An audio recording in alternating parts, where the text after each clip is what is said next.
This YouTube channel does not promote any violent, harmful, or illegal activities.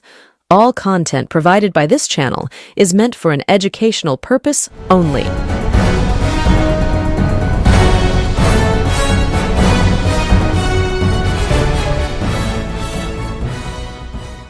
লক্ষ্মীর ভান্ডার পশ্চিমবঙ্গে মুখ্যমন্ত্রী মমতা বন্দ্যোপাধ্যায় মস্তিষ্ক প্রসূত যে সমস্ত প্রকল্পগুলো এই মুহূর্তে পশ্চিমবঙ্গে রয়েছে তার মধ্যে সর্বাধিক জনপ্রিয় লক্ষ্মীর ভান্ডার। ইতিমধ্যে আপনারা সকলে জানেন যে বাংলায় 2025 সালের ফেব্রুয়ারি মাস পর্যন্ত যে তথ্য আমাদের কাছে রয়েছে সেই তথ্য অনুযায়ী বাংলার 2,20,00,000 মহিলা সরাসরি নিজেদের অ্যাকাউন্টে এই সরকারি সাহায্য পায় প্রতি মাসে। ইতিমধ্যেই আপনারা সকলে জানেন যে সাধারণ অর্থাৎ জেনারেল কাস্ট মহিলারা মাসিক 1000 টাকা করে ভাতা এবং এসসি এসটি অর্থাৎ তপশিলি জাতি এবং উপজাতির মহিলারা মাসিক 1200 টাকা করে ভাতা পান। কিন্তু এই 2,20,00,000 মহিলা যে সরাসরি নিজেদের অ্যাকাউন্টে প্রতি মাসে লক্ষ্মীর ভান্ডারের টাকা পাচ্ছেন এখানেই শেষ নয়, বাড়তে চলেছে লক্ষ্মীর ভান্ডার। বিশ্বস্ত সূত্রের মাধ্যমে যেই খবর পাওয়া যাচ্ছে বাড়তে চলেছে লক্ষ্মীর ভান্ডার। এবার আসা যাক যে লক্ষ্মীর ভান্ডার বাড়ছে কিনা।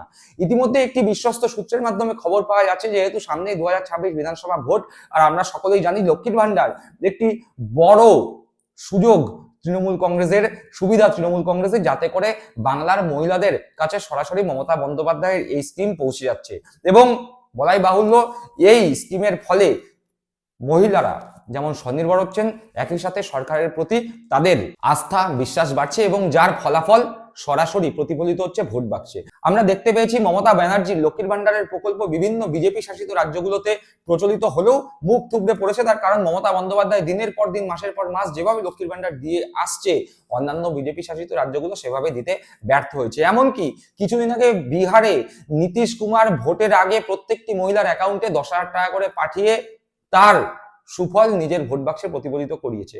আর এই বাংলায় বর্তমানে মহিলারা 1000 এবং 1200 টাকা করে যেটা অ্যাকাউন্টে পাচ্ছেন সেটাই বিশ্বস্ত সূত্র মাধ্যমে যা খবর পাওয়া যাচ্ছে আগামী 2026 নির্বাচনের আগেই জানুয়ারি মাস থেকেই সম্ভবত জেনারেল কাস্ট মহিলারা অ্যাকাউন্টে 1000 টাকার বদলে 1500 টাকা এবং এসসি এসটি মহিলারা 1200 টাকার বদলে অ্যাকাউন্টে 1800 টাকা করে প্রতি মাসে পেতে চলেছেন। অর্থাৎ যারা 1000 টাকা করে পেতেন তারা 1500 টাকা করে এবং যারা 1200 টাকা করে পেতেন তারা 1800 টাকা করে জানুয়ারি মাস থেকেই সম্ভবত খুব সম্ভাবনা নিজেদের অ্যাকাউন্টে লক্ষ্মীর ভান্ডারের টাকা পেতে চলেছেন। এবার দেখার যেই সূত্র মারফত খবর যেটা আসছে সেটা বাস্তবে রূপ নিতে কতদিন সময় নেয়। আর সকলে ভালো থাকবেন, সুস্থ থাকবেন। জয় হিন্দ, বন্দে মাতরম।